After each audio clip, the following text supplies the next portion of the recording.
I'm beginning to understand this relationship with God, the one that He put together before I took my first breath, the one that He is right there with me the entire time.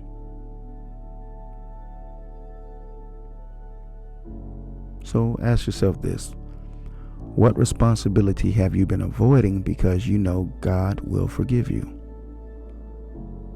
What is that? Because when you understand how much God has forgiven you and protected you and carried you through, your responses should be like gratitude and obedience and not entitlement. You do not use grace to demand more of God, but you allow grace to make you more aware of how deeply you need Him. See, a stronger relationship with God begins when you stop treating His presence casually and start recognizing His mercy daily. Grace gives you room to grow, not permission to remain where you are. You may not become everything God called you to be overnight, but you should not be comfortable staying exactly where you are. Grace gives you room to mature, to heal, to learn, and to change. It removes condemnation, but it doesn't remove the call for transformation. That's right. See, the goal is not necessarily perfection, because you and I can't obtain that without Christ. But we can receive what He has done, and that can be the very thing that ushers us into becoming. When is the last time you've done this? Let me ask you this question. How many times did you breathe today? Maybe that's too much. Let's just count the last 5 minutes. Do you know? Have you been keeping track of the number of breaths that you've been taking? Can you think about it? It's not really something that we try to do. We don't be breathing. We just breathe. So I want to ask you this. If breathing is just something that we're supposed to be able to do and it's natural and flowing, it's part of the purpose and how God designed us,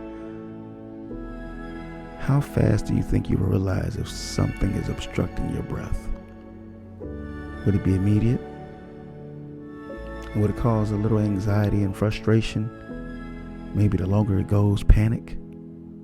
Then that frustration may go to rage and you trying to do everything in your power to take your next breath.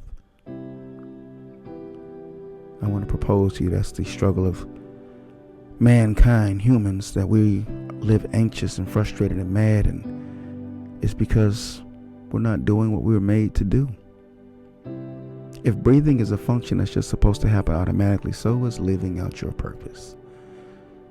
And the problem is this: when we don't live on purpose, we should be noticing immediately that anxiety and frustration is coming from us not living out and being who God called us to be. And the longer we go without being who God called us to be, it should put us in a frantic state, a state to where now we're willing to do anything we can to make sure we do what God made us to do, to complete the task, the assignment. And the only way to get that next breath is really to go to Him. What if our life and our very next breath was contingent on how often we thought about God and our relationship and His love for us? And then every time we just got Him off our mind, then our airways was obstructed. How often would you think about Him then in your relationship? Once again, the goal is not necessarily perfection, but the goal is progress, obedience, and deeper alignment with God. So if I had an opportunity to help you shift right now, I would say this: identify one area that you've been using grace as an excuse instead of allowing grace to strengthen you. Write it down. What needs to change? What responsibility do you have and now need to accept?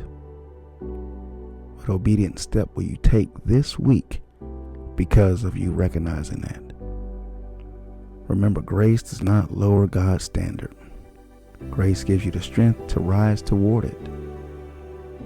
You are forgiven, I want to remind you, what has happened to you, strong chance it's not your fault. It's not your fault. But you have been forgiven. You're also being formed. You're loved.